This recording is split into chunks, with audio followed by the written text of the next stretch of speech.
I'm Megan Mannering in Missoula. We've brought you countless stories of bars and restaurants struggling to survive the pandemic, but the industry behind those establishments, supplying the beverages, might have had the hardest go of all.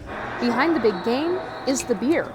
And behind the beer is a bustling operation spanning the state of Montana and far beyond. Super Bowl Sunday, when you're sitting there and you go to the fridge and you grab your favorite beer, that beer went through all sorts of steps and crisscrossed the country before it got to your living room. In every bar, grocery store, and convenience stop in the United States, a distributor delivered the product that you very well might be drinking right now. We help to keep the prices at an even keel so that the small bar on the Idaho border pays the same price for a case of beer as does the big box store down the street from us.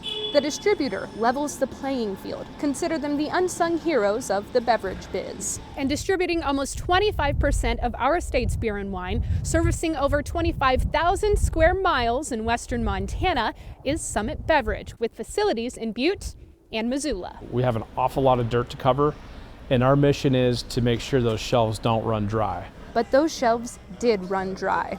VP of Community Relations Mike Markovich says it was March 17, 2020 when things really went downhill. St. Patrick's Day marks the first big beer holiday. A holiday that distributors count on to keep their business in business by making big deliveries to retailers. We have approximately 1,100 accounts, 1,100 bars, restaurants, grocery stores, and convenience stores, people that we do business with on a daily basis. And so you can't just deliver all those accounts overnight. It takes weeks to build the product in the back rooms, behind the bar, under the counter. We start tonight at the state capitol, where just moments ago, Governor Steve Bullock declared a state of emergency in Montana because of this virus. Suddenly, restrictions were placed on bars, restaurants, and casinos, impacting more than half of Summit Beverage's accounts. Never before in history was somebody able to turn off the lights on 600 accounts with the flip of a switch. But they didn't just lose the customers. They had beer aging, going bad.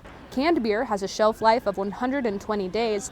Kegs are only good for 90. You're really talking the clock's ticking here on the keg beer that's in these bars and restaurants that is not going to have patrons to drink it on St. Patrick's Day. With the special exception from their federal regulator, Summit Beverage called up those 600 accounts, offered them a credit, went back, and picked up the beer they had just delivered. And that did two things. It freed up cash for those operators to be able to pay employees, pay the power bill, keep the lights on, and it gave us product to be able to sell in those off-premise channels where we were seeing unprecedented demand, right?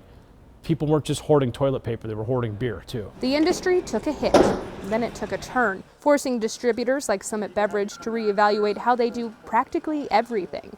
But on Super Bowl Sunday, when the beer is flowing, restrictions are beginning to lift, and the sun stays in the sky a little longer, Markovich is hopeful. The Super Bowl has re-energized us coming out of the holidays, and I really hope that we see a return to the on-premise businesses, and I hope people get out and support these small mom and pop Main Street businesses because really they are the lifeblood of our community. In Missoula, Megan Mannering, MTN News.